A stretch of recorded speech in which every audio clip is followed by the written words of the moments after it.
नमस्कार. हॅलो सह्याद्रीच्या आजच्या भागात सगळ्यांचं मनपूर्वक स्वागत करते. मी डॉक्टर मृण्मयी भजक. तुझ्या कामामधून तुझ्या घामामधून उद्या पिकल सोन्याचं रान, चल उचल हत्यार गड्या होऊन हुशार, तुला नव्या जगाची आण. खरोखरच आपल्या कामामधून आणि आपल्या घामामधून नवीन जग फुलवणारा कामगार वर्ग जो आहे तो आपल्या देशातला अतिशय महत्त्वाचा असा वर्ग आहे.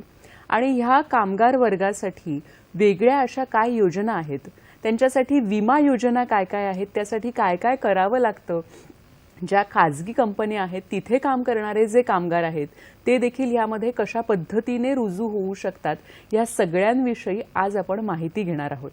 आजचा हॅलो सह्याद्रीचा विषय काय आहे तो आधी बघून घेऊया.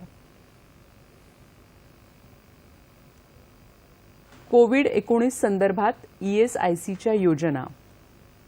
ESIC म्हणजेच कर्मचारी राज्य निगम महामंडळ महाराष्ट्र, या संदर्भात आज आपण बोलणार आहोत. वेगवेगळ्या ज्या योजना आहेत कामगारांसाठी त्यांच्याबद्दल आपण सविस्तर जाणून घेणार आहोत आणि ह्या योजनांचा सर्वसामान्य लोकांना, कामगारांना कशा पद्धतीने फायदा होऊ शकतो याविषयी देखील चर्चा करणार आहोत. या विशेष भागामध्ये मार्गदर्शन करण्यासाठी आज आपण आपल्या स्टुडिओमध्ये आमंत्रित केलेला आहे दोन तज्ज्ञांना. आज आपल्याबरोबर आहेत कर्मचारी राज्य निगम महामंडळ महाराष्ट्राचे अपर आयुक्त प्रणय सिन्हाजी. सर नमस्कार. नमस्कार. कार्यक्रमात मनपूर्वक स्वागत करते. त्याचप्रमाणे राज्य चिकित्सा अधिकारी महाराष्ट्र डॉक्टर दत्तात्रेय कांबळे. कांबळे सर नमस्कार. आपलंही मनपूर्वक स्वागत. आज आपण ह्या दोन्ही तज्ज्ञांकडून सविस्तर माहिती घेणार आहोत विमा योजनेबद्दल. आणि ही जी विमा योजना आहे ही आपण कशा पद्धतीने ह्या सगळ्या विमा योजनांचा लाभ घेऊ शकतो याबद्दलही आपण माहिती घेणार आहोत. पण त्याआधी आपण पाहणार आहोत एक छोटीशी ध्वनिचित्रफीत.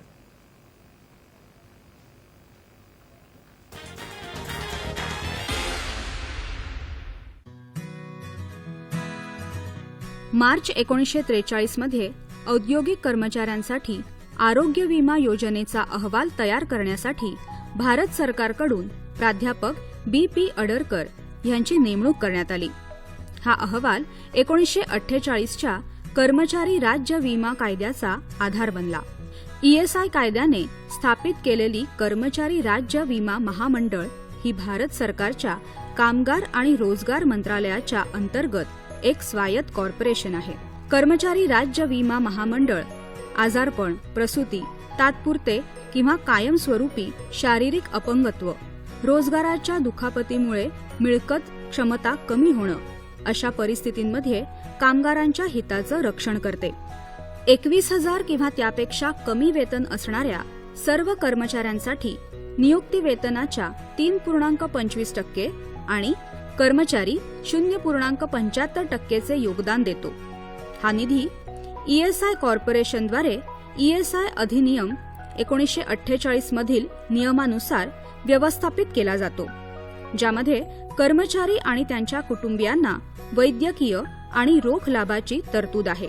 महाराष्ट्र राज्यात 10 किंवा त्याहून अधिक कर्मचारी असलेली सर्व आस्थापने ESIC अंतर्गत येतात. ESI योजना ही संघटित क्षेत्रातील कर्मचाऱ्यांसाठी एक सामाजिक सुरक्षा योजना आहे. कर्मचारी राज्य विमा महामंडळद्वारे कर्मचारी आणि त्याच्या कुटुंबियाला वैद्यकीय सुविधा पुरवल्या जातात. कर्मचारी त्याचा व त्याच्या कुटुंबाचा इलाज ESIC रुग्णालयात मोफत करून घेऊ शकतो. आजार गंभीर असल्यास खासगी रुग्णालयात पाठवले जाते व दाखल केल्यानंतर इलाजाचा पूर्ण खर्च ESIC द्वारा केला जातो.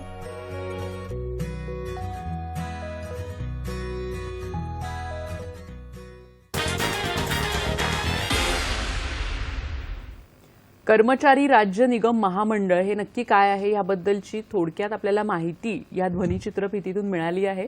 पण मला वाटतं की तुमच्या मनात आणखीही काही प्रश्न असतील, शंका असतील जे आपण तज्ज्ञांना विचारू शकता. त्यासाठी आमचे जे दूरध्वनी क्रमांक आहेत ते टिपून घ्या.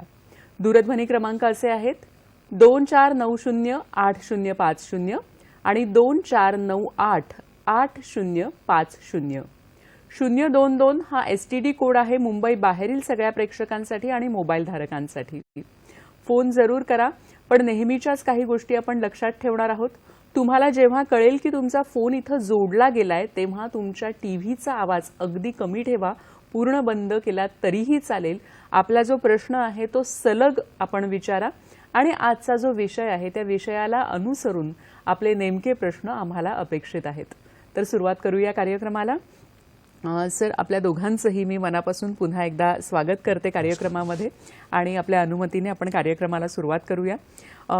सिन्हा सर, कर्मचारी राज्य विमा योजना जी आहे तर त्या योजनेबद्दल आम्हाला अगदी थोडक्यात सांगा आणि मुळात त्याची स्थापना कधी झाली, कशी झाली, त्याची उद्दिष्ट काय आहेत याबद्दलही आम्हाला माहिती द्या.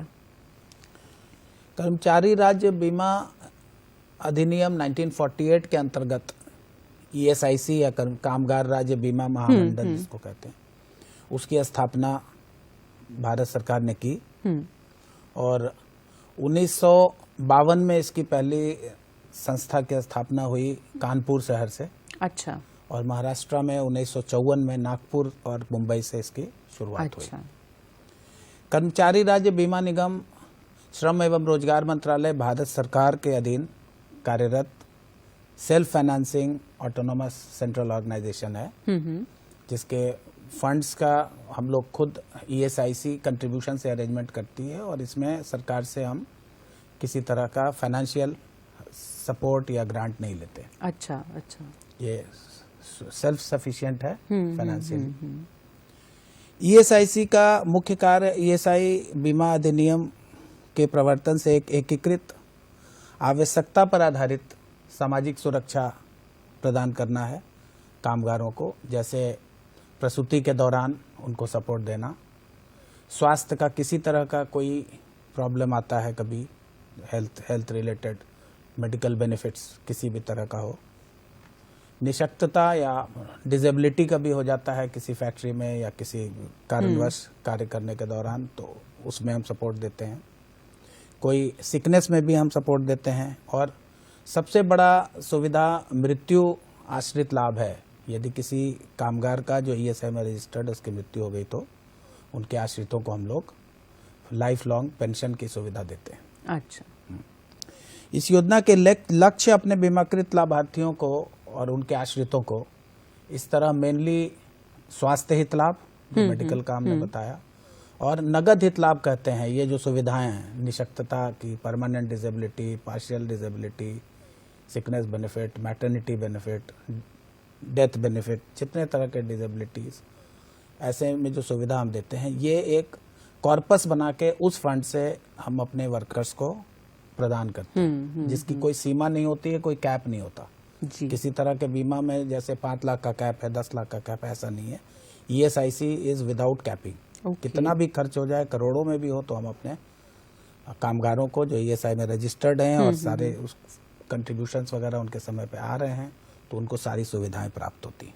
अच्छा. मतलब आपने जो अभी बात कही की कोई कॅप नाही है, म्हणजे कुठलीही त्याच्यामध्ये मुदत नाहीये किंवा कुठलंही त्याला ज्याला आपण म्हणतो की जसं सरांनी सांगितलं की काही ज्या इतर विमा योजना असतात तर त्याला एक ठराविक मर्यादा असते, तर तशी इथे पैशांची कोणतीही मर्यादा नाहीये. आणि 1954 पासून ही जी योजना आहे ही सुरू झालेली आहे आणि ती जास्तीत जास्त सामाजिक सुरक्षा, त्याचप्रमाणे आपलं आरोग्य, प्रसूती या सगळ्या गोष्टींसाठी जी आहे ती उपयोगी पडते. सर, तुम्ही काय सांगाल की IP किंवा कामगार जे आपण म्हणतो की जे ह्या योजनेअंतर्गत येतात, तर त्याची तुम्ही काय सांगाल डेफिनेशन की कामगार या IP क्या होते हैं, कौन इसमें रजिस्टर हो सकता है? आईपी कहते हैं ईएसआईसी में इंश्योर्ड पर्सन्स को, इंश्योर्ड जो ईएसआईसी में रजिस्टर्ड हैं। अच्छा। वो जो हमारे कामगार ईएसआई में रजिस्टर्ड होते हैं या उन्हें हम बीमित व्यक्ति भी कहते हैं, उनको आईपी का नाम दिया गया है। जिन शॉप्स, एस्टेब्लिशमेंट्स, फैक्ट्रीज, कोई भी प्रतिष्ठान जहाँ की 10 या 10 से ज़्यादा वर्कर्स कार्यरत हैं, वो ईएसआई में रजिस्टर्ड होने के लिए एलिजिबल होता है और रादर स्टैट्यूटरी गवर्नमेंट के नॉर्म्स के हिसाब से उसको रजिस्टर कराना है। अदरवाइज उस पर कार्रवाई भी करने की वेरियस प्रोविजंस दिए हुए हैं सरकार ने। अच्छा। तो वैसे वर्कर्स ईएसआई में कवर होते हैं जिनका मंथली वेजेस 21,000 रुपये से कम हो। तो 21,000 रुपये से कम वेजेस वाले ईएसआई में रजिस्टर होते हैं एज आईपी, और उनको ये सारी सुविधाएं मिलती हैं जो हम लोग अभी डिस्कस किए और करने वाले हैं। जी बिलकुल. म्हणजे 21,000 पेक्षा कमी ज्यांचा पगार आहे असे सगळे कामगार जे आहेत ते आपण या ESIC मध्ये त्याचा फायदा जो आहे तो या सगळ्या कामगारांना मिळू शकतो. डॉक्टर कांबळे, आपल्या राज्यामध्ये कोणकोणत्या वैद्यकीय पायाभूत सुविधा ज्या आहेत त्या उपलब्ध आहेत तर त्याच्याबद्दल जरा आम्हाला सांगा. आत्ताच सरांनी जसं सांगितलं की वैद्यकीय खर्चासाठी याला कुठलंही सिलिंग लिमिट नाही किंवा कुठलंही कॅपिटेशन नाही. तो खर्च जो जी ट्रीटमेंट आहे तेवढा जितका त्याला पैसा लागेल तेवढा पैसा हे महामंडळ ESIC महामंडळ हे पुरवत असतं. आता ह्या सर्व सुविधा देण्यासाठी महामंडळाने 3 कॅटेगरीमध्ये त्याचं विभाजन केलेलं आहे. एक प्राथमिक स्वरूपात, दुसरं स्पेशालिटी आणि तिसरं सुपर स्पेशालिटी. बरं. तर स्पेशालिटी आणि सुपर स्पेशालिटीसाठी आम्ही जे काही खाजगी रुग्णालय आहेत त्यांना टायअप केलेलं आहे. अशी साधारणतः आमच्याकडे 200 ते 250च्या दरम्यान प्रायव्हेट टायप हॉस्पिटल आहेत. प्लस आयुष्यमान भारत सारखी योजना आमच्याबरोबर हाताला हात मिळून आमच्या आयपीला आणि विमाधारकांना कॅशलेस सुविधा देते. त्यातही काही लिमिट नाहीये. बरं. आता राहिली गोष्ट प्राथमिक स्वरूपात. प्राथमिक स्वरूपामध्ये ESIC तर्फे 13 DCBO चालवले जातात. म्हणजे दवाखाना आणि औषधालय आम्ही त्यांना म्हणतो की ह्या एकाच छताखाली आयपीला तिथून त्याची प्राथमिक चिकित्सा, त्याला लागणारे महिन्याची दवा, म्हणजे विमाधारक असू किंवा त्याचे आईवडील असू किंवा लहान मुलं असू, ह्या सर्वांना आम्ही मोफत औषधं देतो. त्याला काही लिमिट नाही. प्लस त्या आजारपणाचे जे काही हितलावे जे सरांनी सांगितलेत, आजारपणाचे असू द्या, मातृत्वाचे असू द्या किंवा त्याचं अपंगत्व असू द्या किंवा कामावर असताना त्याचा मृत्यू असू द्या, त्याच्यानंतर भेटणारी पेन्शन असू, हे एकाच छताखाली भेटतात. ते ह्या 13 DCBOमधनं, ज्यांना आम्ही DCBO म्हणतो. याच्यानंतर महाराष्ट्र सोसायटी की जी आम्हाला 64 डिस्पेन्सरी, ज्यांना सेवा दवाखाने म्हणतात, की महाराष्ट्राच्या पूर्ण जिल्हा आणि तालुका परिसरात पसरलेले आहेत आणि लोकांना दारोदारी जाऊन तिथं प्राथमिक स्वरूपाची चिकित्सा आणि सेकंडरीसाठी रेफरल, म्हणजे जे तज्ज्ञांचं ओपिनियन लागतं त्याला, मेडिसिन, सर्जरी, ऑर्थो आणि गायनॅक, अशासाठी जे आमचे टायप सुविधा आहेत, ज्यांच्याशी आम्ही खाजगीमध्ये टायप केलेले आहेत, तिथं त्यांना ती रेफरलची सुविधा भेटते. प्लस जिथं आयपी स्वतःहून खर्च करतो अशा वेळेस आम्ही त्यांना त्यांचा पैशाचा परतावा करतो आणि त्यांना त्या प्रकारे सुद्धा, म्हणजे वैद्यकीय पद्धतीत जेवढ्या पद्धतीने आम्हाला त्यांना त्यांचा पैसा वाचवता येईल किंवा जेवढं मोफत कॅशलेस ट्रीटमेंट देता येईल तेवढ्या प्रमाणे आम्ही त्यांना ते देण्याचा प्रयत्न करतो. बरोबर आहे. कारण हल्ली आपण बघतोय की जी वैद्यकीय सुविधा ज्या आहेत किंवा जो ट्रीटमेंटचा जो खर्च आहे तो आपल्याला खूप जास्त महाग झालेला दिसतोय आणि अशा सगळ्या कामगारांसाठी जी ही ESICची योजना आहे ती नक्कीच लाभदायक अशी असू शकते. सिन्हा सर, मला असं सांगा की महाराष्ट्र राज्यात उपलब्ध ESICच्या ज्या पायाभूत सुविधा आहेत तर त्या नक्की काय आहेत, त्या सुविधांबद्दल सांगा. जैसा कि हमने बताया 1954 से महाराष्ट्र में ESIC लागू हुआ है. नागपुर में शुरू हुआ था, नागपुर से फिर ये मुंबई में उसी वर्ष प्रारंभ हुआ. तो ESIC का महाराष्ट्र में आज के दिन संरचना अगर हम देखें तो मेन जो क्षेत्रीय कार्यालय है पूरे महाराष्ट्र की देखरेख के लिए वो लोअर परेल मुंबई में है, जहां मैं बैठता हूं. उसके अलावा हमारे विभिन्न क्षेत्रों में वर्कर्स या हित लाभ प्राप्त करने के लिए और उनके किसी भी परेशानी को दूर करने के लिए सब रीजनल ऑफिस, उप क्षेत्रीय कार्यालय बनाए गए हैं. अच्छा. जैसे मुंबई के आसपास में, मुंबई में ही मरोल में है, फिर थाने में है, नासिक में है, औरंगाबाद में है, नागपुर में है और पुणे में। अच्छा। इतने जगह उप क्षेत्रीय कार्यालय हैं, वहाँ भी 200-300 कर्मचारी कार्यरत हैं और उस विभिन्न उनके रेस्पेक्टिव जो एरियाज हैं उस एरिया को वो लोग वहाँ से देखते हैं। ओवरऑल महाराष्ट्र का हम लोग यहाँ से फिर सुपरविजन करते हैं। अच्छा। इसके अलावा कर्मचारी राज्य बीमा निगम के कवरेज की बात आपको बताऊं तो महाराष्ट्र देश में सबसे ज्यादा कामगारों को ईएसआई में रजिस्ट्रेशन किया है महाराष्ट्र ने। बर। आज के दिन अप्रोक्सीमेटली 47 लाख कामगार ईएसआईसी से जुड़े हुए हैं महाराष्ट्र में और उनके फैमिली मेंबर्स जो लाभार्थी और हैं उनको अगर हम जोड़ दें तो 1,77,00,000 लोग आज के दिन ईएसआई की सुविधा ले रहे हैं महाराष्ट्र में। म्हणजे हा आकडा खरंच मोठा आहे की 1,77,00,000 एवढे लोक आज आहेत की जे या योजनांचा सगळा फायदा घेत आहेत आणि ही खरंच सर खूप मोठी गोष्ट आहे, मोठे आकडे आहेत।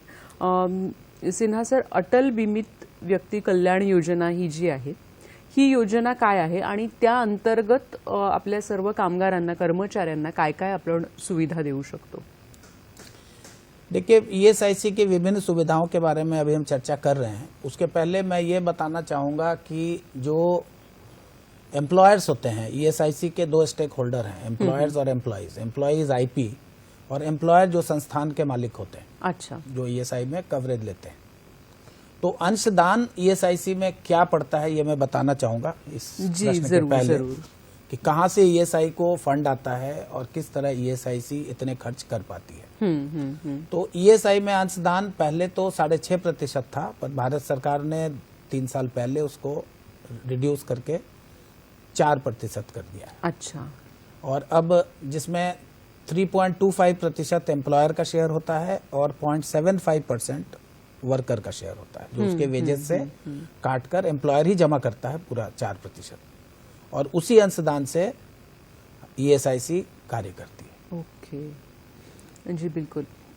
तो अटल बीमित व्यक्ति कल्याण योजना, सर हम उसी के बारे में हम बात करेंगे, पर अभी छोटी सी ब्रेक का समय हो गया है। आणखीही आपण खरं तर अनेक वेगवेगळ्या विषयांवर आपण चर्चा करणार आहोत आणि अनेक वेगवेगळे मुद्दे आहेत की ज्याद्वारे कामगारांना कशा पद्धतीने फायदा होऊ शकतो त्याबद्दल आपण चर्चा करणार आहोत। आता वेळ झाली एका छोट्याशा विश्रांतीची। पाहत रहा हॅलो सह्याद्री।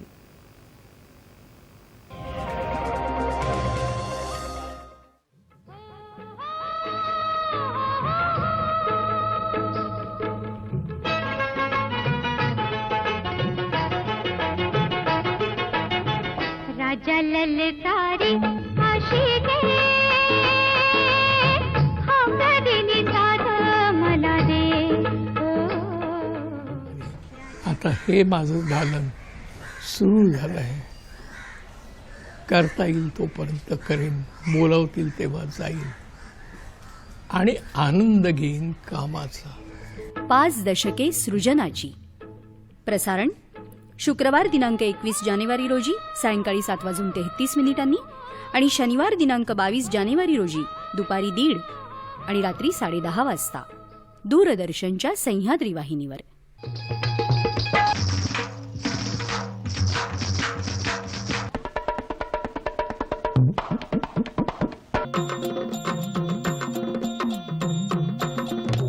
गीत रांगोळी दर गुरुवार सायंकाळी 5:30 शनिवार सकाळी 11:30 आणि रविवार सायंकाळी 6:30 पद्मनाभा नारायण पद्मनाभा नारायण। जीवनाला अंधाराकडून प्रकाशाकडे नेणारा, आम्ही बिघडलो तुम्ही बिघडा, आम्ही बिघडलो तुम्ही बिघडा। अनेक संतांच्या भक्तिमय रचनांनी सजलेला देव माझा मी देवाचा भक्तिगीतांचा कार्यक्रम भक्तिरंग पाहायला विसरू नका। सोमवार ते शुक्रवार सकाळी 6:30 वाजता। मी देवाचा। Lights, sound, camera, action.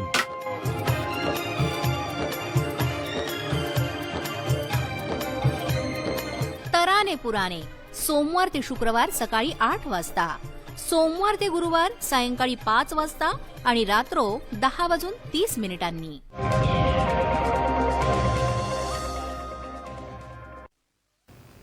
नमस्कार. विश्रांतीनंतर सगळ्यांचं मनपूर्वक स्वागत करते.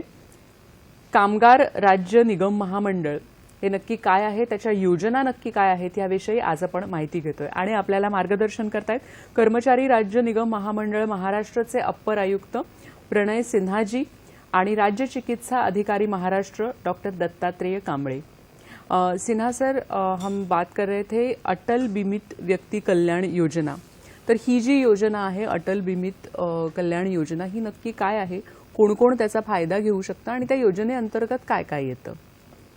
अटल बीमित व्यक्ति कल्याण योजना के तहत हम अपने कामगारों को जो रजिस्टर्ड है ESIC में, वो कोविड पीरियड के दौरान जो बेरोजगार हुए हैं उनके लिए ये सुविधा कुछ रिलैक्स करके लाई गई है. हालांकि ये सुविधा पहले से 2018 से थी, पर 24 मार्च 2020 से जब कोविड स्टार्ट हुआ, लॉकडाउन वगैरह, उसके बाद से जो बेरोजगारी, इतनी ज़्यादा लोगों की नौकरियां गई या लोग नौकरी छोड़कर घर चले गए, उस दौरान उनको भत्ता के रूप में या एक सपोर्ट के रूप में नगद हित लाभ ESIC प्रदान करने के लिए ये योजना को लाई है रिलैक्स करके. अच्छा. हालांकि योजना पहले से थी. रिलैक्स इस तरह किया गया कि ज़्यादा से ज़्यादा लोगों को इसका फायदा मिल सके. इसमें हम 3 महीने तक जो वेजेस होता है, जो एक वर्कर ड्रॉ कर रहा था और उस समय रोजगार चले जाने से उसको 3 महीने तक के वेजेस का 50% अंशदान ESIC सपोर्ट के रूप में उनको दे रही है. ओके. और ये 24 मार्च 2020 के बाद से किसी का ऐसा केस होता है तो उसका एक फॉर्मेट है. उस फॉर्मेट पे वे ऑनलाइन कहीं से भी अप्लाई कर सकते हैं. पहले एम्प्लॉयर के थ्रू होता था, अब उसको हमने डायरेक्ट कर दिया ESIC ने, केंद्र सरकार ने या हमारे मुख्यालय ने, जिससे कि उन्हें उनके थ्रू आने में जो समस्या हो रही थी उससे वो बच गए और वो डायरेक्ट अप्लाई कर पाते हैं. और जिनके सारे पेपर फॉर्मेलिटीज़ पूरे रहते हैं उसको वेरिफिकेशन करके हम लोग ये लाभ देते हैं. 3 महीने का 50% ऑफ द वेजेस उनको पे करते हैं. तो इसमें करीब करीब हमारे पास 7,500 8,000 ये आए हैं एप्लीकेशंस और 5500 लोगों को ऑलरेडी हम लोगों ने बेरोजगारी का ये अटल बीमित योजना के अंतर्गत 3 महीने का 50% अंशदान दिया है और कुल 8.5 करोड़ रुपए हमने इसमें अभी तक डिस्बर्स किए. अच्छा. इसमें एक रिलैक्सेशन और भी किया है. जैसे पहले अटल बीमित योजना में last 2 half yearly contribution period करते हैं, 6-6 महीने का होता है ESIC में. तो पिछले 2 का प्रावधान था जिसको हमने रिलैक्स कर दिया कि 2 साल में किसी भी 2 पीरियड में अगर कंट्रीब्यूशन आ गया है तो अटल बीमित योजना में हम उनको स्वीकार कर रहे हैं, जिससे कि ज़्यादा से ज़्यादा लोगों को इसका लाभ मिल सके. नक्कीच. म्हणजे 24 मार्च 2020 नंतर आपण बघतोय की सर्वच क्षेत्रामध्ये अतिशय मोठ्या प्रमाणात उलथापालथ झालेली आहे. अनेकांचे रोजगार गेलेले आहेत, अनेकांची जी नोकरी होती अनेक वर्षांपासूनची ती गेलेली आहे. तर ह्या सगळ्या मंडळींना ह्या योजनेअंतर्गत नक्कीच लाभ मिळू शकतो. आणि जसं आता सरांनी सांगितलं की आपल्याला ऑनलाईन देखील आपण हे अप्लाय करू शकता आणि आपले जे कागदपत्र आहेत ती जर आपण व्यवस्थित दिली तर नक्कीच आपल्या सगळ्यांना या योजनेचा लाभ जो आहे तो मिळू शकतो. सर, आपण बघतोय की तुम्ही जसं सांगितलं की कोविड काळामध्ये ही अटल बीमित योजना जी आहे ती पुन्हा राबवण्यात आली. तसंच ESICच्या कोविड रिलीफ योजना जी आहे ती देखील सगळ्यांसाठी अतिशय फायदेशीर अशी आहे. तर कोविड रिलीफ योजनेबद्दल काय सांगाल? कि कोविड रिलीफ योजना भी उसी क्रम में केंद्र सरकार ने, श्रम मंत्रालय ने ESIC के थ्रू एक कोविड रिलीफ स्कीम स्टार्ट किया हमारे कामगारों को मदद करने के लिए. हमारे मुख्यालय में महानिदेशक श्री मुखमित सिंह भाटिया हैं IAS, उनके नेतृत्व में हम लोगों ने, उन्होंने पर्सनल इंटरेस्ट लेके इस पे काफ़ी हम लोगों को, उन्होंने time to time video conference किया और समय समय पे डायरेक्टिव्स आते रहे कि हमें ज़्यादा से ज़्यादा लोगों को कोविड रिलीफ स्कीम का सुविधा देना है, जिससे कि इस स्कीम का सही फायदा हमारे कामगारों तक पहुंच सके. तो जिस कामगार की इस कोविड के दौरान, इसमें 2 चीज़ें हैं. पहली कि कोविड से अगर डेथ होता है किसी का, किसी हॉस्पिटल में हुआ या कहीं घर से बाहर किसी जगह उसका हो गया डेथ, जरूरी नहीं है कि वो रोजगार करते समय कोविड प्रूफ करना हो. तो अगर हॉस्पिटल में भी डेथ होता है तो उसे हम कामगार चोट, एम्प्लॉयमेंट इंजरी कहते हैं, जिसमें एम्प्लॉयमेंट इंजरी से अगर डेथ होता है तो उसको हम डीबी की सुविधा देते हैं, मतलब डेथ का पेंशन उनके परिवार को, आश्रित जनों को देते हैं। तो उसी कैटेगरी में कोविड के डेथ को लाया गया, और कोविड डेथ से उनके पर किसी फैमिली मेंबर का, अगर हमारे जो कामगार हैं उनका डेथ हो जाता है तो उनके आश्रितों को 90% ऑफ वेजेस का उनको रिलीफ एज डेथ पेंशन पूरे लाइफ लॉन्ग हम लोग प्रदान करते हैं, जिससे काफी कई परिवारों को बहुत फायदा हुआ है। और इवन कोविड ठीक होने के बाद कोविड के इम्पैक्ट से अगर डेथ हुआ है तो उसको भी इसमें कवर किया गया। बरोबर। तो इस तरह आश्रित जनों को बहुत बड़ा रिलीफ है। अगर सोल ब्रेड अर्नर किसी परिवार का इस अनफॉर्चुनेट डेथ होता है कोविड के कारण, तो उनके परिवार को एक बहुत बड़ा सपोर्ट ईएसआईसी दे रही है। मान लीजिए किसी का डेथ के समय 20,000 रुपये वेजेस था, तो उसके आश्रित को 18,000 रुपये पर मंथ का लाइफ लॉन्ग पेंशन है।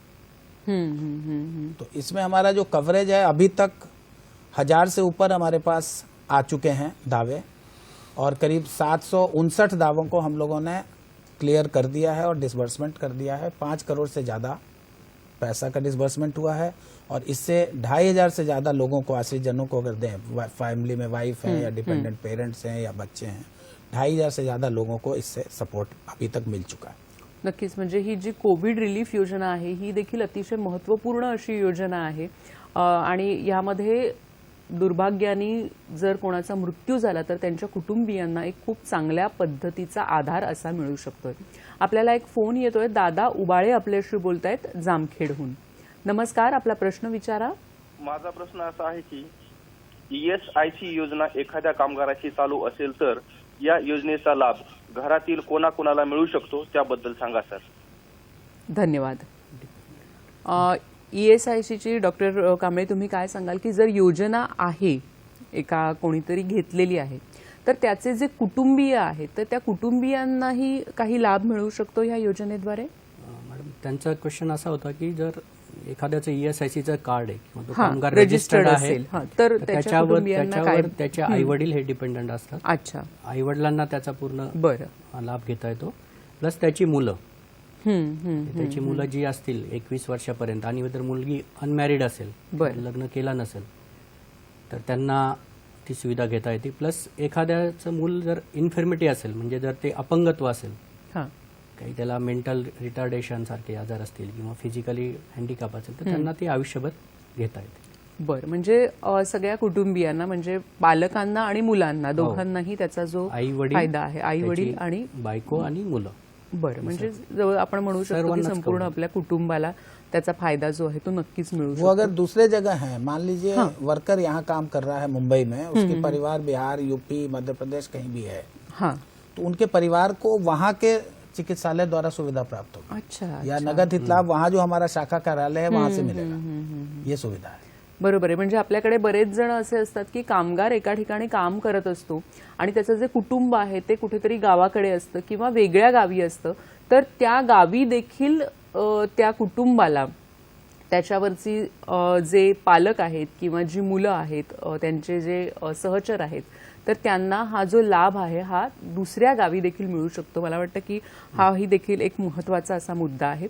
डॉक्टर कांबळे, तुम्ही काय सांगाल की आता आपला कोविड-19चा विषय निघाला होता, तर त्यामध्ये कोणत्या कोणत्या योजना आहेत किंवा कोविड-19 मध्ये तुमचा काय अनुभव आहे की कशा पद्धतीने लोकांना या योजनांचा फायदा झालेला आहे?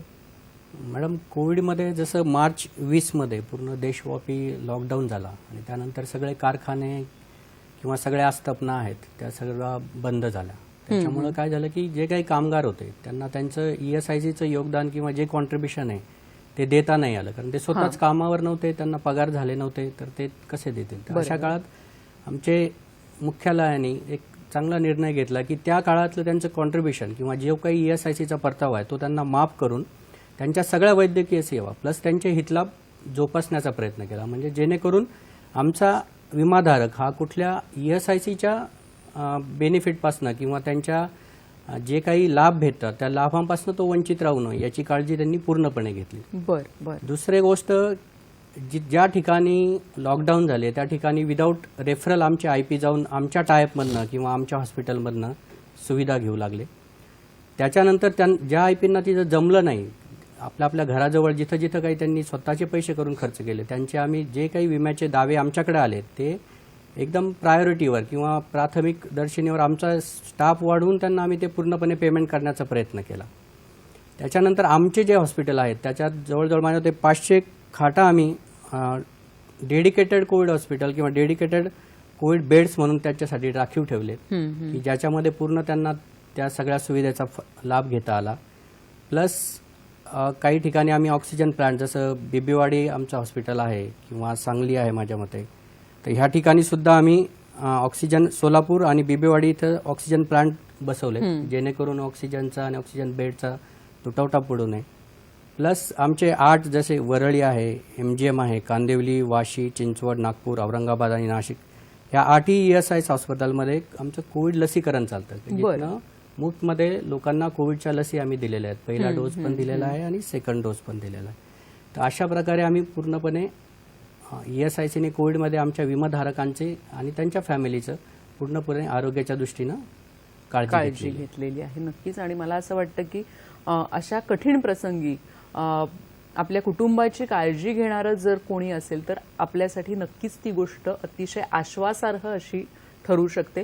आणखीही जाणून घेणार आहोत आपण कामगार विमा योजनेविषयी आणि त्यामध्ये आणखी काय काय योजना आहेत त्याविषयी आपण जाणून घेणार आहोत. त्या योजनांचा लाभ सगळे जे कामगार वर्ग आहे तो कशा पद्धतीने घेऊ शकतो, त्याच्या कुटुंबाला कशा पद्धतीने मिळू शकतो याविषयी जाणून घेणार आहोत. आत्ता वेळ झाली एका छोट्याशा विश्रांतीची. पाहत रहा हॅलो सह्याद्री.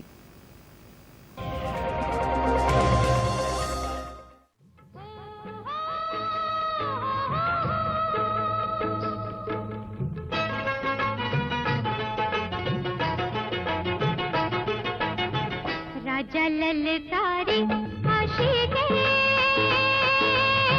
हमदर्दीने साथ मला दे. आता हे माझं दालन सुरू झालं आहे. करता येईल तोपर्यंत करेन, बोलावतील तेव्हा जाईल आणि आनंद घेईन कामाचा. 5 दशके सृजनाची. प्रसारण शुक्रवार दिनांक 21 जानेवारी रोजी सायंकाळी 7:33 आणि शनिवार दिनांक 22 जानेवारी रोजी दुपारी 1:30 आणि रात्री 10:30 वाजता दूरदर्शनच्या सह्याद्री वाहिनीवर.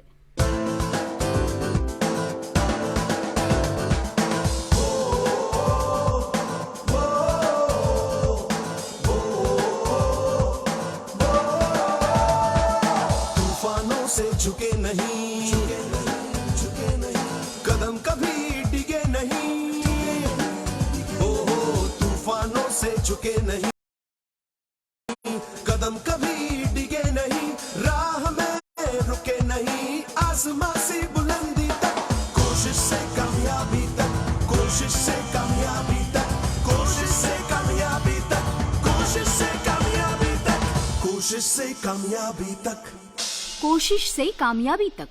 दर मंगळवारी आणि बुधवारी रात्री 8:30 वाजता फक्त सह्याद्री वाहिनीवर. शिवाय थेट प्रसारण आपण पाहू शकता सह्याद्री दूरदर्शनच्या YouTube चॅनल आणि फेसबुक पेजवर देखील.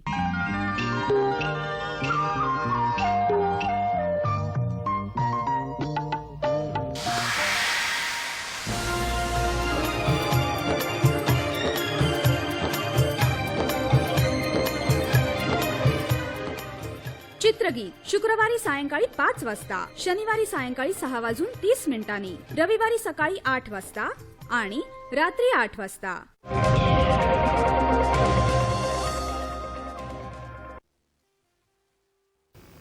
नमस्कार. विश्रांतीनंतर सगळ्यांचं मनपूर्वक स्वागत करते. आज आपण कामगार विमा योजनेबद्दल माहिती करून घेतोय आणि आपल्याला मार्गदर्शन करतायत महाराष्ट्राचे अपर आयुक्त प्रणय सिन्हाजी आणि राज्य चिकित्सा अधिकारी डॉक्टर दत्तात्रेय कांबळे. सिन्हा सर, आपण मगाशी सांगितलं की उपक्षेत्रीय कार्यालय जे आहे ते कशा पद्धतीने असतं, याशिवाय मुळात जे स्ट्रक्चर आहे, जो बेसिक स्ट्रक्चर आहे, तर त्याबद्दल आम्हाला सांगा की नक्की हे ESICचं जे कार्य आहे ते कशा पद्धतीने चालतं. ESIC उप क्षेत्रीय कार्यालय के अलावा हर क्षेत्र में शाखा कार्यालय का एक नेटवर्क है। पूरे महाराष्ट्र में 62 शाखा कार्यालय हैं जहां से कामगारों को नगद हित लाभ मिलता है। और किसी तरह का इंफॉर्मेशन हो, कोई जानकारी हो, रजिस्ट्रेशन हो, उसमें सारा सपोर्ट वहां से ईएसआईसी देती है। इसके अलावा जैसा कि हमारे डॉक्टर कामले ने अभी बताया कि 13 डीसीबीओ कार्यरत हैं, वो औषधालय सह शाखा कार्यालय हैं। वो सिंगल विंडो सिस्टम है। एक ईएसआई का इंट्रोडक्शन है, पहले ये सिस्टम नहीं था, पिछले 4 सालों से ये शुरू हुआ। और महाराष्ट्र में पिछले 1 वर्ष में हम लोगों ने 10 शाखा का औषधालय से शाखा कार्यालय ओपन किए, ऐसे क्षेत्रों में जहाँ की हमारी मूलभूत चिकित्सा सुविधा प्राइमरी केयर की उपलब्ध नहीं थी। अच्छा। तो मेनली ऐसे जगहों पे हम लोगों ने खोला और टोटल अब 13 डीसीबीओ हो गए हैं। तो 13 जो लास्ट हमने अभी ओपन किया है 3 दिन पहले, तो 14 तारीख को मकर संक्रांति के दिन जालना में।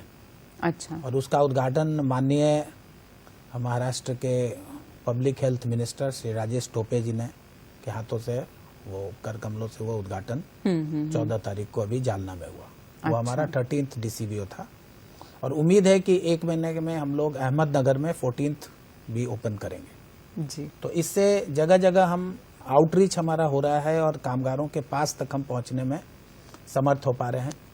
और महाराष्ट्र राज्य की ओर से सोसाइटी का फॉर्मेशन 2019 में हुआ है, जो पहले एक्चुअली ईएसआईसी केंद्र सरकार और राज्य सरकार के समन्वय से चलने का एक ऑर्गेनाइजेशन है। राज्य सरकार के थ्रू कार्य होते हैं जिसके लिए फंडिंग पूरी ईएसआईसी सेंटर से करती है। अच्छा। तो ये सोसाइटी फॉर्म हुआ है 2019 में, अब ये काफ़ी आगे बढ़ रहा है, सोसाइटी भी कार्य तेजी से आगे बढ़ा रही है।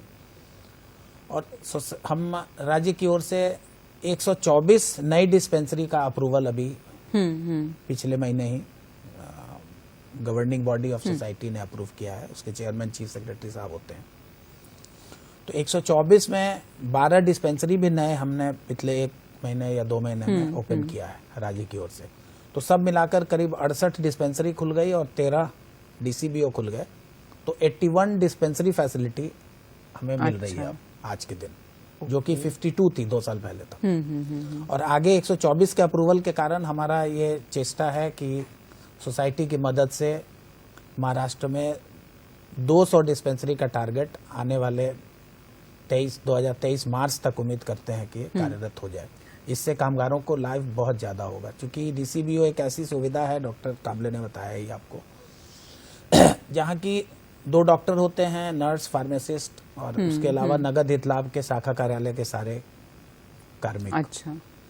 तो एक तो सिंगल विंडो सारा चीजें हो जाती हैं, दवाओं की कोई कमी नहीं, दवा वहां से सप्लाई होता है।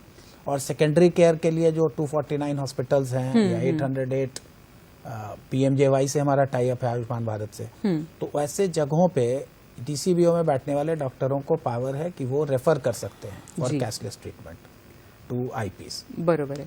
म्हणजे 81 आता सध्या डिस्पेन्सरीज आहेत आणि पुढच्या वर्षीपर्यंत 200 अशा पद्धतीच्या डिस्पेन्सरीज उघडण्याचा मानस आहे।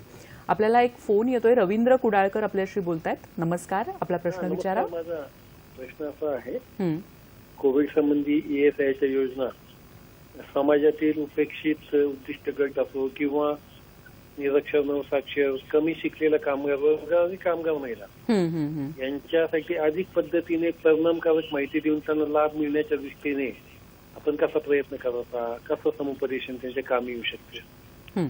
धन्यवाद। डॉक्टर कांबळे, तुम्ही काय सांगाल की जास्तीत जास्त लोकांपर्यंत ही योजना कशी पोहोचू शकेल आणि विशेषतः महिला वर्ग किंवा ज्यांचा इन्कम कमी आहे अशा लोकांपर्यंत या योजना कशा पद्धतीने पोहोचतात? याच्यासाठी मॅडम आम्ही प्रत्येक एम्प्लॉयरकडे अवेअरनेस कॅम्प घेत असतो। एम्प्लॉयर आणि एम्प्लॉई जे कामगार आणि त्यांचे मालक यांच्यामध्ये अवेअरनेस कॅम्प घेत असतो। आमचे फ्रिक्वेंटली हेल्थ चेकअप कॅम्प होत असतात की ज्याच्याद्वारे आम्ही आमची स्कीम लोकांपर्यंत कशी पोहोचवता येईल, जास्तीत जास्त एम्प्लॉयर आणि एम्प्लॉई आमच्या स्कीममध्ये कसे एनरोल होतील, त्यांना त्यांचे वैद्यकीय हितलाभ आणि बाकीचे जे काही ESICचे हितलाभ आहेत ते कसे मिळवता येतील याच्यासाठी याच्यासाठी प्रयत्न करतो। दुसरा आहे की आम्ही सगळं मीडियामध्ये किंवा असे इंटरव्ह्यूज आणि चॅनलच्या मदतीने करतो। प्लस कुडाळकरांनी जसं जळगावमधनं फोन केला, तर जळगावमध्ये आमचं ब्रँच ऑफिस आहेत आणि राज्य शासनातर्फे 2 डिस्पेन्सरी आम्ही चालवतो. तर तुम्ही तिथं जर गेलात, तिथं जर विचारलं स्कीमविषयी, तर तुम्हाला सर्व माहिती तुम्हाला ते लोक देणार. बरोबर आहे. म्हणजे सगळीकडेच जसं आत्ता सरांनी पण सांगितलं की संपूर्ण महाराष्ट्रामध्ये हे जे जाळं आहे ते पसरलेलं आहे आणि संपूर्ण महाराष्ट्रातला जो कामगार वर्ग आहे आणि त्यांचे कुटुंबीय, तर त्या सगळ्यांना ह्या गोष्टींचा लाभ जो आहे तो मिळू शकतो. सर, आयुष्यमान भारत नावाची जी योजना आहे ती देखील अतिशय महत्त्वाची आहे, तर आपण काय सांगाल त्याबद्दल? मॅडम, आत्ता जसं सरांनी सांगितलं की आमचं कव्हरेज 47 लाख IP आहेत. त्यांचे बेनिफिशियरी धरून साधारणतः 1 करोडच्या दरम्यान हा सगळा आमचा विमाधारक आणि त्यांच्यावर अवलंबून असणाऱ्या कुटुंबाचा आकडा आहे. प्लस आम्ही नवीन डिस्ट्रिक्ट त्याच्यात इम्प्लिमेंट करतो आहे, जसे हिंगोली होईल, नंदुरबार, जे काही आहेत. तर अशा ठिकाणी सुरुवातीला ESICला थोडंसं कठीण होतं की तिथं जाऊन पोहोचणं, त्या IPना सुरुवातीला वैद्यकीय सेवा देणं. अशा वेळेस आम्ही आयुष्यमान भारतबरोबर टायप केलं आहे. 800 जवळपास त्यांच्या 800हून जादा हॉस्पिटल आहेत, प्रायमरी हॉस्पिटल आहेत, की ज्यांच्या थ्रू IP तिथे डायरेक्ट जाऊ शकतो. तिथं कुठलीही रेफरलची गरज नाही किंवा कुठल्याही संदर्भाची गरज नाही. तुम्ही तुमचं ESICचं पहिचान पात्र किंवा TIC कार्ड हे घेऊन तिथे एक आरोग्य मित्र आहे, त्यांच्याकडे जाऊन आमच्याकडनं जी काही वैद्यकीय सेवा आहे, सेकंडरी केअर असो किंवा स्पेशालिटी असो, ह्या सर्व सुविधांचा ह्या 808 हॉस्पिटलमधनं तुम्ही त्या गोष्टीतनं फायदा घेऊ शकतो. नॉर्मली जे आयुष्यमानचे लाभार्थी असतात त्यांना 5 लाखाचं कॅपिटेशन असतं, पण ESICचं कार्ड दाखवल्यानंतर तुम्हाला तिथं कुठल्याही पैशाचं लिमिट येत नाही. तुम्हाला ती सुविधा त्याला काही लिमिटच नाही. त्या लिमिटच्या अंतर्गत जे काही तुमचे आरोग्याचे जे काही प्रॉब्लेम असतील, आजार असतील, त्याच्यासाठी तुमचा पूर्ण उपचार करूनच तुम्हाला ते बरं करतात. हा एक ESIC लाभार्थींसाठी वेगळा त्यात नियोजन केलेलं आहे. बरं की ज्याचा त्यांना खूप फायदा होतो. नक्कीच. म्हणजे जो काही ट्रीटमेंटचा सगळा खर्च येईल उपचारांचा, तो सगळा त्या कामगारांना फायदा होऊ शकतो. बरोबर. सिन्हा सर, आपण काय सांगाल की महाराष्ट्रात आणखी 3 जिल्हे नुकतेच ESIC कायद्याअंतर्गत पूर्णपणे समाविष्ट झालेले आहेत, तर त्याबद्दल आमच्या दर्शकांना सांगा. ESIC 2 तरह से इम्प्लीमेंटेशन करती है अपने स्कीम को. एक तो पूरे जिले में करती है तो उसको कहते हैं फुल इम्प्लीमेंटेशन, और डिस्ट्रिक्ट हेडक्वार्टर्स को करती है तो उसको कहते हैं पार्शियल इम्प्लीमेंटेशन. अच्छा. ये एक्चुअली निर्भर करता है कि किसी नए जिले में अगर हम कार्यरत होना चाह रहे हैं तो उस जिले में कामगारों की संख्या क्या है और कामगारों के आगे कितने फैक्ट्रीज बनने वाले हैं. उसका प्री इम्प्लीमेंटेशन एक सर्वे होता है, सर्वेक्षण करके देखा जाता है कि इसमें उम्मीद कितने लोगों के आने की है और इतना, और उस जगह हम मेडिकल का सुविधा कितना दे पाएंगे. अच्छा. वो भी है, क्योंकि मेडिकल की सुविधा दिए बिना ESI को इम्प्लीमेंट करने से बहुत नुकसान है. क्योंकि कामगारों को उनका पैसा तो कटेगा, एम्प्लॉयर भी कंट्रीब्यूशन अपना देगा, पर वर्कर को हम मूलभूत सुविधा उस जगह नहीं दे पाएंगे. इसी को सुदृढ़ करने के लिए DCBO जगह जगह खोला गया है. हमने पिछले जो 10 DCBO खोले हैं दूर दराज के इलाके में, वारदा में, गोंडिया में, यावतमल में, अच्छा, खामगांव, कोरपन्ना, ऐसे जगहों पे खोले. अब जालना में खोले हैं, अहमदनगर खोल रहे हैं. अभी हम लोग कोशिश कर रहे हैं, ESIC मुख्यालय की तरफ से कोशिश हो रहा है कि हम लाटूर में खोलें, फिर सिंधुदुर्ग में खोलें, रत्नागिरी में खोलें. ऐसे जगहों पे जहां ESI अभी इम्प्लीमेंट नहीं हुआ है पूरी तरह. लाटूर में हुआ है पर अभी रत्नागिरी में नहीं हुआ है. हाँ. तो यहाँ पे 36 जिले हैं महाराष्ट्र में. 36 में से अभी 3 जो नए इम्प्लीमेंटेशन, ये पार्शियल इम्प्लीमेंटेशन थे पहले, अब फुल इम्प्लीमेंटेशन हुआ है 3 जिलों में, यावतमल, अहमदनगर और जालना. तो जालना में DCBO खुल गया, यावतमल में DCBO खुल चुका है और अब हम अहमदनगर में खोलने वाले हैं. और हर जगह हमारा आयुष्मान भारत का PMJY के अस्पताल हैं और हमारे टाई अप हॉस्पिटल्स भी हैं. इसलिए अब मूलभूत सुविधाएं और सेकेंडरी टर्शियरी का भी इन जगहों पे अरेंजमेंट हो गया. तो पहले 22 थे फुली इम्प्लीमेंटेड, अब 25 हो गए 36 में. अच्छा. तो 25 फुल इम्प्लीमेंटेशन हो गया ESIC का. 6 जिले अभी ऐसे हैं जहां पार्शियल इम्प्लीमेंटेशन है. उन 6 जिलों में हम लोग कोशिश कर रहे हैं कि सारी सुविधाएं को देके फुल इम्प्लीमेंटेशन करें. बरोबर है. और 5 जिले बच रहे हैं जो अभी नोटिफाइड नहीं है ESIC में. उसमें भी चेष्टा है भारत सरकार की और ESIC मुख्यालय की कि सोशल सिक्योरिटी कोड, और अभी जो 2022 मार्च तक का ऐसा टारगेट है कि सभी जिलों में ESIC को इम्प्लीमेंट किया जाए. तो हम लोग कोशिश कर रहे हैं कि पूरे 36 जिले में ESIC का जल्द से जल्द इम्प्लीमेंटेशन हो सके. नक्कीच. आणि सगळ्या जिल्ह्यांमध्ये हे लवकरात लवकर इम्प्लिमेंटेशन व्हावं अशी आपण आशा करूया. डॉक्टर कांबळे, तुम्ही काय सांगाल की महाराष्ट्र कामगार राज्य विमा सोसायटी एक आहे, तर ती नक्की काय आहे, त्याचं काम कसं चालतं? महाराष्ट्र कामगार सोसायटी ही माझ्या मते मार्च 2019मध्ये ESIC ॲक्ट 1948च्या कलम 58 नुसार हिला स्थापन करण्यात आलं, की ज्याचा मेन पर्पज हा होता मॅडम की पूर्वी राज्य सरकारला पहिले योजनेवर, विमा योजनेवर पैसे खर्च करावे लागेल आणि मग ते महामंडळाकडनं त्याची पैसा तो प्रतिपूर्ती करण्यात येत होती. यात थोड्या अडचणी येत होत्या. तर मग आता महाराष्ट्राचं जी ही सोसायटी झाल्यापासनं महामंडळ त्यांना डायरेक्ट पैसे देतं, की ज्यांना जी आर्थिक स्वायत्ता आहे ती आम्ही दिलेली, आर्थिक स्वावलंबन त्यांना केलेलं आहे. त्याच्या आधी जसं सरांनी सांगितलं की ह्या राज्याचे प्रधान सचिव हे त्याचे अध्यक्ष असतात, ते कामगारांचे हितलाभ किंवा कामगारांच्या ज्या अडीअडचणी आहेत ते सोडवण्यात आमच्याबरोबर म्हणजे महामंडळाच्या बरोबर पार्टिसिपेट करतात आणि त्यांचं मार्गदर्शन आणि त्यांचे जे काही डायरेक्शन असतात त्यानुसार आम्ही ते सगळं काही फील्डवर म्हणजे अगदी तळागाळापर्यंत IPच्या घरापर्यंत जाण्यात त्यांचा खूप मोठा वाटा आहे. किंवा ते राज्य शासनाचे अधिकारी असल्यामुळे त्यांचं जे काही अंमलबजावणी असते किंवा शेवटपर्यंत जे कामगारापर्यंत पोहोचण्यापर्यंत आम्हाला त्यांची मदत होती. आणि महामंडळाने सुद्धा त्यांना आर्थिक स्वायत्ता म्हणजे पूर्वी जे प्रॉब्लेम यायचे का पैसे नसल्यामुळे त्यांना काही गोष्टी करता यायच्या नाही, तर आता ते सगळं काही बंद झालेलं आहे. आता डायरेक्ट हेडक्वार्टरवरनं महामंडळाकडनं त्यांना ते म्हणतील तसे पैसे येतात. साधारणतः सर सांगतील त्यांना किती पैसे येतात, तर ते तेवढे पैसे ते सर्व काही खर्च करून आमच्या कामगारांना ते सगळे वैद्यकीय सेवा पुरवण्याचा प्रयत्न करतात. नक्कीच. म्हणजे जास्तीत जास्त कामगारांना ही जी वैद्यकीय सेवा आहे, कारण वैद्यकीय सेवा ही खरं तर अतिशय मूलभूत अशी सेवा आहे आणि ती पुरवणं हे खूप गरजेचं आहे. जसं मगाशी सिन्हा सरांनी सांगितलं, यवतमाळ, अहमदनगर आणि जालना इथे ही जी नवीन सेंटर्स आहेत ती सुरू झाली आणि पूर्णपणे तो जिल्हा आहे तो कार्यान्वित झालेला आहे. सिन्हा सर, जालना येथे औषधालयासह शाखा कार्यालय हे जे आहे हे कार्यान्वित झालेलं आहे, तर आणखीही राज्यात उघडलेल्या औषधालयसह शाखा कार्यालय जी आहेत तर त्यांची आम्हाला माहिती द्या. जालनाला जे औषधालय सुरू झालेलं आहे त्याबद्दल.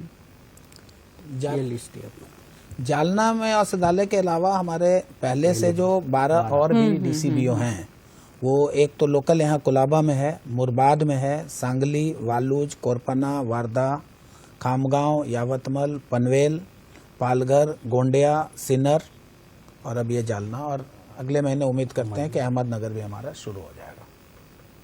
और ये जो DCBO खुला है इसका इम्पैक्ट बहुत ही वाइड रेंजिंग है और काफ़ी सक्सेसफुल है. हम लोग देख रहे हैं, इसको वॉच करते हैं, वीकली फिगर्स आता है, तो जो फुटफॉल है, वर्कर्स वहाँ काफ़ी संख्या में जाते हैं. पनवेल जैसे है उस एरिया में लाखों की संख्या में कामगार हैं और वहाँ पर हमारा ये अपना DCBO खुलने से कामगारों को बहुत सुविधा मिल रही है.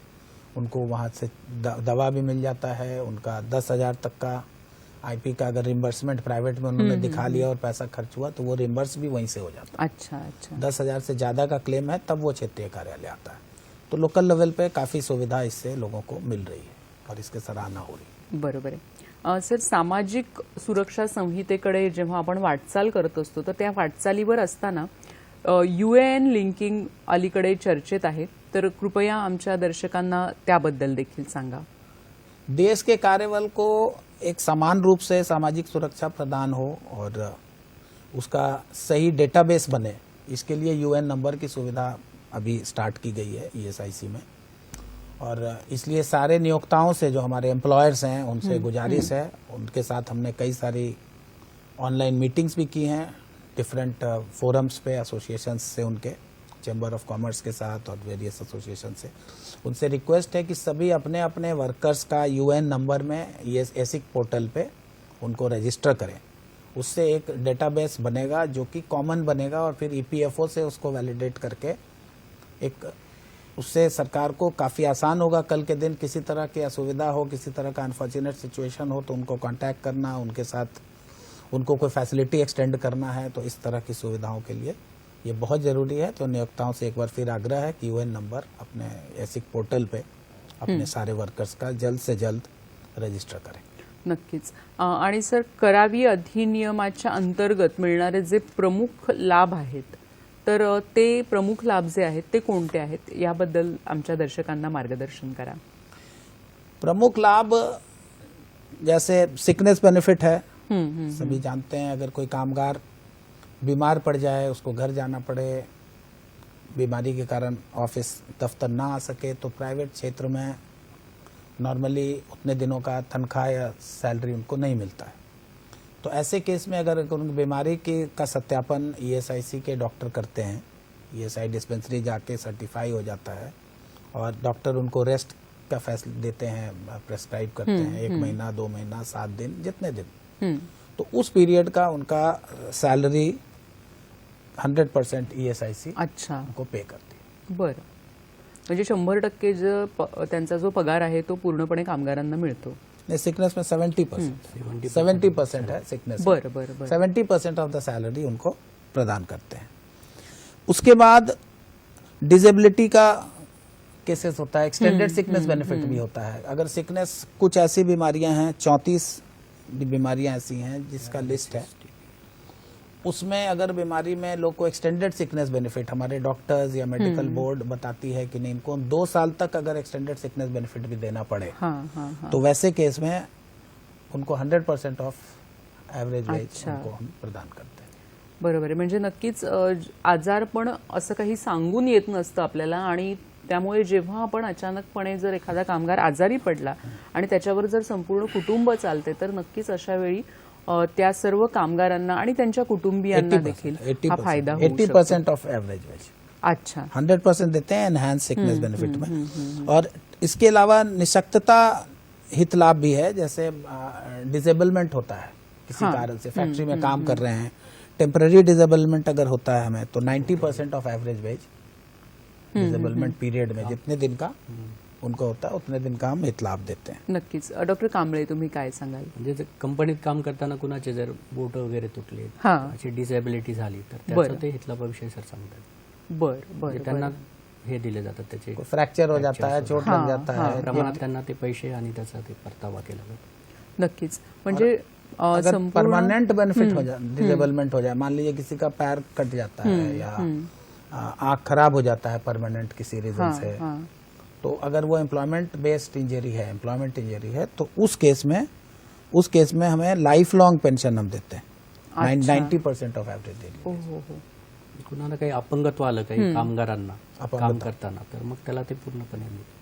नक्कीच. म्हणजे खरं तर ह्या सगळ्या गोष्टी ज्या आहेत की आपण जेव्हा कामगार एखाद्या ठिकाणी काम करत असतो, तेव्हा अनेकदा काही अपघातांना त्याला सामोरं जावं लागतं, तर ह्या अशा अपघातांमध्ये देखील आपण हे करू शकतो. नक्कीच कामगारांना जो आहे तो फायदा होऊ शकतो. आणि खरोखरच जसं आपण बघतो की कर्मचारी वर्ग किंवा कामगार वर्ग हा आपल्या देशात फार मोठ्या प्रमाणात आहे, आणि खरोखरच आपल्या देशाची जी एक अर्थव्यवस्था आहे ती कामगारांवर अवलंबून आहे असं म्हटलं तर वावगं ठरणार नाही. आणि या कामगारांसाठी ईएसआयसीच्या ज्या योजना आहेत त्या योजनांबद्दल आज आपण आपल्या तज्ज्ञांकडून माहिती करून घेतलेली आहे. आपल्या दोघांनाही मनापासून धन्यवाद देते की खूप ह्या ज्या सगळ्या योजना आहेत ह्या सगळ्या बारकाईने आपण आमच्या दर्शकांपर्यंत पोहोचवल्यात. जो उसकी बारीकी है वो भी आपने हमारे दर्शकों के साथ साझा की है. दोघांनाही मनापासून धन्यवाद देते आपल्या ह्या सगळ्या माहितीसाठी, आणि आमच्या संपूर्ण हॅलो सह्याद्रीच्या टीमतर्फे आपल्या दोघांचेही मनपूर्वक आभार.